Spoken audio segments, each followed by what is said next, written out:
मंडळी नमस्कार. Devdatt More D M आपल्या यूट्यूब चॅनलवरती तुमचं स्वागत आहे. मित्रांनो, यूट्यूब चॅनलवर नवीन असाल तर आपल्या YouTube channel Devdatta More D M subscribe करायला विसरू नका.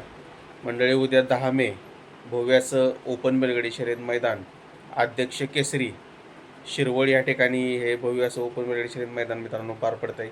1,21,000 रुपये बक्षीस आहे आणि या मैदानामध्ये लाईव्ह लॉट मित्रांनो काही वेळापूर्वीच काढण्यात आलेले आहे. तर या लाईव्ह लॉटमध्ये कोणकोणते नंदी कोणत्या गटामध्ये पाळणार आहेत, त्या कोणाच्या चिठ्ठ्या कोणत्या गटामध्ये निघत आपण या व्हिडिओमध्ये पाहणार आहोत. याच्यामध्ये मित्रांनो बाकासूरची अपडेट असेल, मथुर असेल, सर्जा असेल, चिक्या असेल, सचिन, लक्षा, राजा, जवळपास सगळे स्टॉपचे नंदी तुम्हाला उद्याच्या या मैदानामध्ये पाळताना दिसतात. तर व्हिडिओला सुरुवात करूयात. बघूयात कोणकोणत्या गटामध्ये पाळणार आहे. तर मित्रांनो, या मैदानाच्या लाईव्ह लॉटमध्ये गट क्रमांक 1मध्ये तास क्रमांक 6वरती शाकीरबाई यांच्या राजाच्या नावाची चिठ्ठी आहे, तो तुम्हाला या शिरवळ मैदानात पळताना दिसेल. त्याचबरोबर मित्रांनो, या शिरवळ मैदानाच्या गट क्रमांक 2मध्ये तास क्रमांक 2वरती डॉर्लेकरांचा हरण्या 722 हरण्याच्या नावानं चिठ्ठी आहे. आणि याच मैदानाच्या गट क्रमांक 8मध्ये तास क्रमांक 4वरती एक मित्रांनो हरण्याच्या नावानं चिठ्ठी निघाली आहे. त्याचबरोबर या मैदानाच्या गट क्रमांक 9मध्ये तास क्रमांक 3वरती ओरिजिनल पुशेगाव हिंद एक्सेचा मानकरी शाहिदबाई मुलानी यांचा सचिनच्या नावानं चिठ्ठी आहे. गट क्रमांक 9मध्ये तास क्रमांक 3वरती तुम्हाला उद्या सचिन या शिरवळ मैदानात पळताना दिसेल. त्याचबरोबर मित्रांनो, या मैदानाच्या गट क्रमांक 10मध्ये तास क्रमांक 1वरती संतोष तोडकर यांच्या नावानं चिठ्ठी निघाली आहे. या ठिकाणी तुमचा साई किंवा सुंदर 11 आपल्याला या उद्याच्या शिरवळ मैदानामध्ये पाहण्याची शक्यता आहे. त्याचबरोबर मित्रांनो, या शिरवळ मैदानाच्या गट क्रमांक 17मध्ये तास क्रमांक 3वरती संघर्ष योद्धा बुलटच्या नावानं चिठ्ठी आहे. संघर्ष योद्धा बुलट देखील तुम्हाला उद्या पळताना दिसेल. त्याचबरोबर या मैदानाच्या गट क्रमांक 23मध्ये तास क्रमांक 6वरती अजितशे जगताप कारुंडे यांचा व्हाईट गोल्ड चिक्या देखील तुम्हाला उद्या या शिरवळ मैदानात पळताना दिसेल. गट क्रमांक 23मध्ये तास क्रमांक 6वरती चिठ्ठी आहे. त्याचबरोबर या मैदानाच्या गट क्रमांक 24मध्ये तास क्रमांक 6वरती पुशेगाव हिंदकेसरीचा ओरिजिनल मानकरी असा लक्षा देखील तुम्हाला पळताना दिसेल गट क्रमांक 24 तास 6वरती.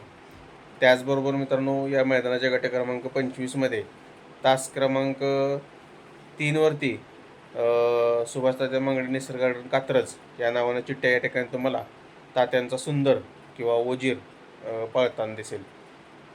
त्याचबरोबर या मैदानाच्या गट क्रमांक 28मध्ये तास क्रमांक 2वरती आणि गट क्रमांक 34मध्ये तास क्रमांक 5वरती अजय शेठ आणि विठ्ठल ड्रायव्हर बुतकर यांच्या नावानं चिठ्ठ्या या ठिकाणी विठ्ठल नानांचा तेजा आणि चिक्या उद्या तुम्हाला या शिरवळ मैदानात पळताना दिसतील गट 28 किंवा गट 34मध्ये. तसेच मित्रांनो, या मैदानाच्या गट क्रमांक 28मध्ये तास क्रमांक 6वरती सिकंदर 81 नावानं चिठ्ठी आहे. मित्रांनो, सिकंदर देखील उद्याच्या या शिरवळ मैदानामध्ये आपल्याला पळताना दिसेल. त्याचबरोबर मित्रांनो, या मैदानाच्या गट क्रमांक 29मध्ये तास क्रमांक 2 आणि गट क्रमांक 30मध्ये तास क्रमांक 5वरती मित्रांनो राहुलबाईंच्या नावानं चिठ्ठी निघाली आहे. तर या शिरवळ मैदानामध्ये मथुर आणि एलियन दोन्ही देखील आपल्याला पळताना दिसणार आहेत. मथुर देखील शिरवळमध्ये दाखल झालेला आहे आणि एलियन देखील शिरवळमध्ये मित्रांनो दाखल झालेला आहे. दोघं पण उद्या आपल्याला या शिरवळ मैदानामध्ये पळताना दिसणार आहेत. त्याचबरोबर या मैदानाच्या गट क्रमांक 32मध्ये तास क्रमांक 7वरती उर्मिलाताईंचा राजा देखील आपल्याला पळताना दिसेल गट क्रमांक 32 तास 7.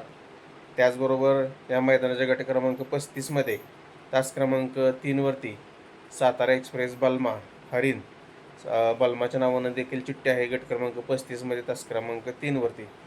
त्याचबरोबर मित्रांनो, आता आपणा सर्वांचा आवडता रुस्तम हिंदकेसरी बकासूर कोणत्या मैदानामध्ये पळणार. तर मित्रांनो, आपल्याला मिळालेल्या अपडेटनुसार बकासूर जवळपास 90% तरी आपल्याला उद्याच्या या शिरवळ मैदानामध्येच मित्रांनो पळताना दिसणार आहे. तशी कन्फर्म अपडेट मिळाली की तुमच्यापर्यंत आपण सकाळी नक्कीच तुमच्यापर्यंत पोचवूया. तर गट क्रमांक 26मध्ये तास क्रमांक 2वरती आपल्याला मित्रांनो बकासूर पळताना दिसू शकते शिरवळ मैदानामध्ये. फायनल अपडेट जे असेल ते तुमच्यापर्यंत उद्या सकाळी नक्कीच तुमच्यापर्यंत पोहोचवली जाईल. त्यासाठी मित्रांनो, आपल्या YouTube channel Devdatta More DM subscribe करायला विसरू नका. त्याचबरोबर आपला यूट्यूब चॅनल तसेच फेसबुक पेज आणि इंस्टाग्राम पेज देखील आहे, त्या ठिकाणी देखील फॉलो करायला विसरू नका. बरेचसे अपडेट आपण त्याच्यावरती देखील देत असतो. धन्यवाद.